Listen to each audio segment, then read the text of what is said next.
ఇక తెలుగు ప్రజలకు ప్రధాని మోదీ సంక్రాంతి గిఫ్ట్ ఇచ్చారు. బీజేపీ ఎంపీ ధర్మపురి అరవింద్ కృషి ఫలించింది. దశాబ్దాల రైతన్నల పోరాటం సఫలీకృతమైంది. ఇచ్చిన మాటకు కట్టుబడింది బీజేపీ ప్రభుత్వం. నిజామాబాద్ కేంద్రంగా పసుపు బోర్డు ఏర్పాటైంది. జాతీయ పసుపు బోర్డు చైర్మన్ గా పల్లె గంగారెడ్డిని నియమిస్తూ కేంద్రం గెజిట్ జారీ చేసింది. 3 ఏళ్ల పాటు పదవిలో ఉండనున్నారు పల్లె గంగారెడ్డి.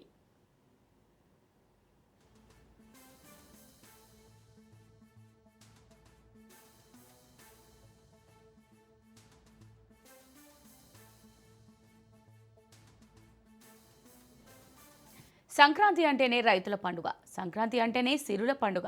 అందుకే రైతన్నకు సంక్రాంతి వేళ అభయహస్తం అందించారు ప్రధాని మోదీ. నేనున్నానంటూ భరోసా ఇచ్చారు. మోదీ గిఫ్ట్ పై రాజ్ న్యూస్ ముందుగానే కథనాలు ప్రసారం చేస్తుంది. ప్రజా గొంతుగా రాజ్ న్యూస్ చెప్పినట్టుగానే కేంద్రం నిజామాబాద్ వేదికగా జాతీయ పసుపు బోర్డు ఏర్పాటు చేసింది.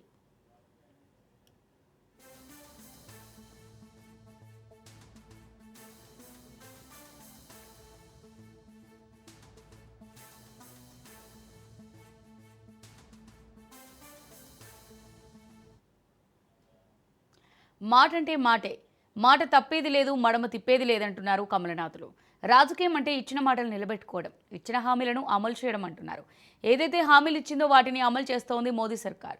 తెలుగు ప్రజల నేస్తంగా ఉంటున్నారు ప్రధాని మోదీ. ఇప్పటికే ఆంధ్రప్రదేశ్కు రైల్వే జోన్కు గ్రీన్ సిగ్నల్ ఇచ్చారు. రామగుండం ఎరువుల ఫ్యాక్టరీకి పూర్వ వైభవం తెచ్చారు. హైదరాబాద్ను విశ్వనగరం చేసేందుకు నిధులు కేటాయిస్తున్నారు. తాజాగా నిజామాబాద్లో జాతీయ పసుపు బోర్డును ఏర్పాటు చేశారు. పసుపు బోర్డు చైర్మన్ పల్లె గంగారెడ్డికి అభినందనలు తెలిపారు Nizamabad MP Dharmapuri Arvind.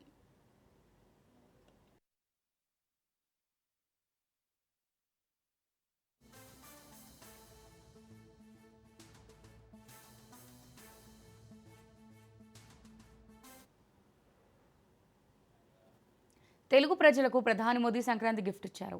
BJP MP Dharmapuri Arvind కృషి ఫలించింది. దశాబ్దాల రైతన్నల పోరాటం సఫలీకృతమైంది. ఇచ్చిన మాటకు కట్టుబడింది బీజేపీ ప్రభుత్వం. నిజామాబాద్ కేంద్రంగా పసుపు బోర్డు ఏర్పాటైంది. జాతీయ పసుపు బోర్డు చైర్మన్గా పల్లె గంగారెడ్డిని నియమిస్తూ కేంద్రం గెజిట్ జారీ చేసింది. 3 ఏళ్ల పాటు పదవిలో ఉండనున్నారు పల్లె గంగారెడ్డి.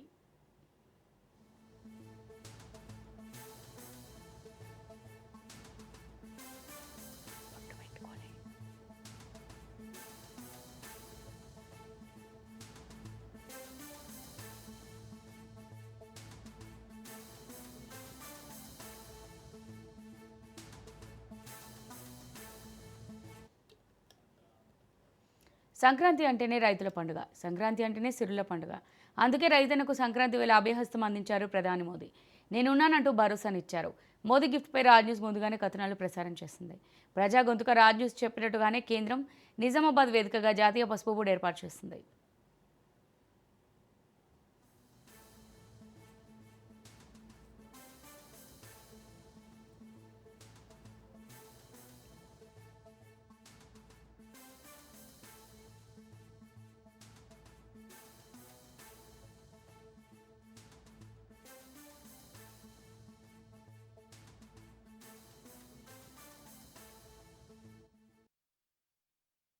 మాటంటే మాటే. మాట తప్పేదు, మడమ తిప్పేది లేదంటున్నారు కమలనాథులు. రాజకీయం అంటే ఇచ్చిన మాట నిలబెట్టుకోవడం, ఇచ్చిన హామీలను అమలు చేయడం అంటున్నారు. ఏదైతే హామీలు ఇచ్చిందో వాటిని అమలు చేస్తుంది మోదీ సర్కార్. తెలుగు ప్రజల నేస్తంగా ఉన్నారు ప్రధాని మోదీ. ఇప్పటికే ఆంధ్రప్రదేశ్కు రైల్వే జోన్కు గ్రీన్ సిగ్నల్ ఇచ్చారు. రామగుండం ఎరువుల ఫ్యాక్టరీకి పూర్వ వైభవం తెచ్చారు. హైదరాబాద్ను విశ్వనగరం చేసేందుకు నిధులు కేటాయిస్తున్నారు. తాజాగా నిజామాబాద్లో జాతీయ పసుపు బోర్డుని ఏర్పాటు చేశారు. పసుపు బోర్డు చైర్మన్ పల్లె గంగారెడ్డికి అభినందనలు తెలిపారు నిజామాబాద్ ఎంపీ ధర్మపురి అరవింద్.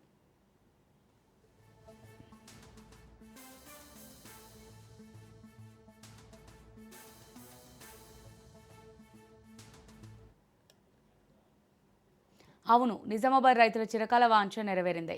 నిజామాబాద్లో జాతీయ పసుపు బోర్డుని ఏర్పాటు చేసేందుకు కేంద్ర ప్రభుత్వం నిర్ణయం తీసుకుంది. నేడు అధికారికంగా పసుపు బోర్డు ఆఫీసును ప్రారంభించనుంది. వర్చువల్గా కేంద్ర మంత్రి పీయూష్ గోయల్ వర్చువల్గా ప్రారంభించనున్నారు. చైర్మన్గా పల్లె గంగారెడ్డి నియామకం 3 ఏళ్ల పాటు పదవిలో కొనసాగనున్నారు. ప్రస్తుతం నిజామాబాద్లో ఉన్న రీజనల్ స్పేస్ బోర్డు కార్యాలయంలోనే నేటి నుంచి కార్యకలాపాలు ప్రారంభం కానున్నాయి.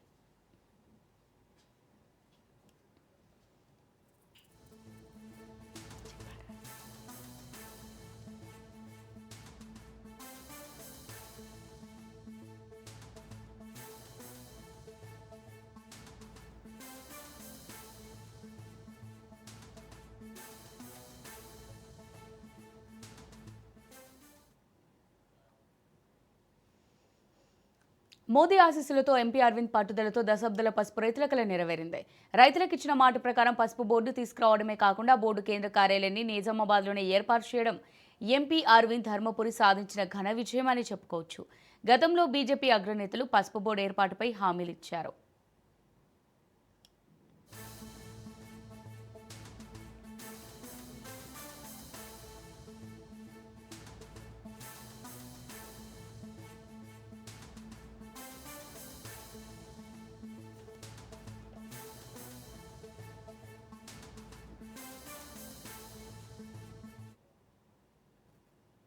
कि आज मैं तेलंगाना की धरती से घोषणा कर रहा हूं, केंद्र सरकार ने हल्दी किसानों के लिए हित के लिए और उनकी आवश्यकता को देखते हुए और उनके लिए भावी जो संभावनाएं हैं उसे देखते हुए नेशनल टर्मरिक बोर्ड के गठन का निर्णय किया है। सालों से टर्मरिक बोर्ड बनाने की मांग थी और ये अरविंद धर्मपुरी मोदी जी के इतने पीछे पड़ गए कि मोदी जी ने टर्मरिक बोर्ड बनाकर हल्दी किसानों के लिए बहुत बड़ा काम किया है। भाइयों बहनों, उसके हेडक्वार्टर के लिए भी यही आपके यहाँ बने, इसके लिए भी अरविंद पीछे पड़े हैं। इसको दूसरी बार एमपी बना दो, हेडक्वार्टर भी आपके यहाँ निश्चित रूप से। ఎక్కువ విస్తీర్ణంలో పసుపును పండించే తమ రాష్ట్రంలోనే పసుపు బోర్డు కేంద్ర కార్యాలయాన్ని పెట్టాలని మహారాష్ట్ర ప్రభుత్వం, అక్కడి బీజేపీ నాయకులు తీవ్రస్థాయిలో కేంద్ర ప్రభుత్వం మీద తీవ్ర ఒత్తిడి తెచ్చారు. అయినప్పటికీ నిజామాబాద్లోనే బోర్డు కేంద్ర కార్యాలయం పెట్టేలా ప్రధాని నరేంద్ర మోదీని ఒప్పించడం ఎంపీ అరవింద్ వ్యవహార దక్షతకు నిదర్శనం.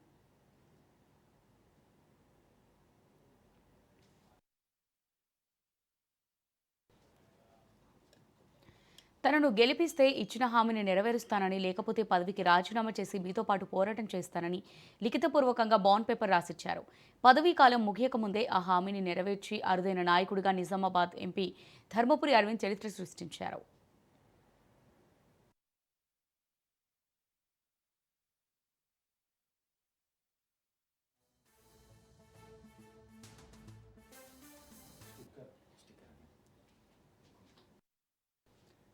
పసుపు బోర్డు రావడంతో ప్రపంచ పసుపు హబ్గా నిజామాబాద్ మారనుంది. నిజామాబాద్, జగిత్యాల, కామారెడ్డి, నిర్మల్ జిల్లాలో పసుపు శుద్ధి కర్మాగారాలు, ప్రాసెసింగ్, ప్యాకింగ్ యూనిట్లు విరివిగా ఏర్పాటు కానున్నాయి. పసుపుతో పాటు స్థానిక ఇతర వ్యవసాయ ఉత్పత్తుల అనుబంధ పరిశ్రమలు కూడా ఏర్పాటయ్యే అవకాశం ఉంది. పసుపు బోర్డు వల్ల జక్రాన్పల్లి ఎయిర్పోర్ట్కు లైన్ క్లియర్ అయ్యి ఎయిర్పోర్ట్ పనులు వేగవంతమయ్యే అవకాశం ఉంది.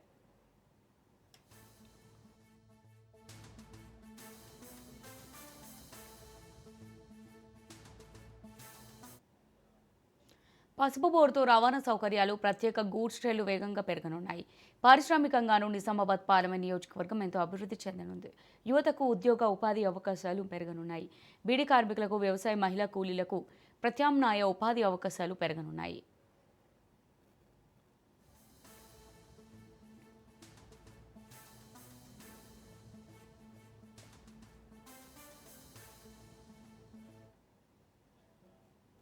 ఇచ్చిన మాటను నిలబెట్టుకునే వారు అరుదుగా ఉంటారు. అలాంటి అరుదైన నాయకుడు ఎంపీ అరవింద్ అని అభినందిస్తున్నారు రైతన్నలు. నిజామాబాద్ పార్లమెంట్ నియోజకవర్గంలో వ్యవసాయ, పారిశ్రామిక రంగాల్లో రాబోయే విప్లవాత్మక అభివృద్ధితో రవాణా, వసతి, భోజనం, మార్కెటింగ్, వ్యాపార రంగాల్లో గణనీయంగా పెరగనుంది.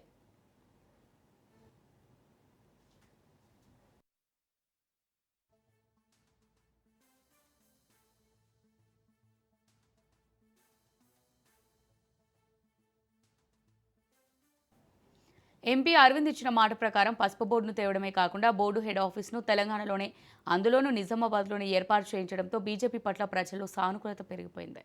ఎంపీ అరవింద్ పసుపు బోర్డును తీసుకురావడంతో తెలంగాణ రాష్ట్ర ప్రభుత్వంపై, స్థానిక రాష్ట్ర కాంగ్రెస్ నాయకులపై ఇప్పుడు మూతపడి చక్కెర ఫ్యాక్టరీలను తిరిగి తెరపించాల్సిన ఒత్తిడి పెరుగుతుంది. రాష్ట్రంలో ప్రభుత్వంలో లేకపోయినా పసుపు బోర్డును రాష్ట్రానికి తీసుకురావడంతో ఎంపీ అరవింద్ ఇమేజ్ రాష్ట్ర వ్యాప్తంగా ప్రజల్లోనూ, బీజేపీ క్యాడర్లోనూ పెరిగిపోయింది.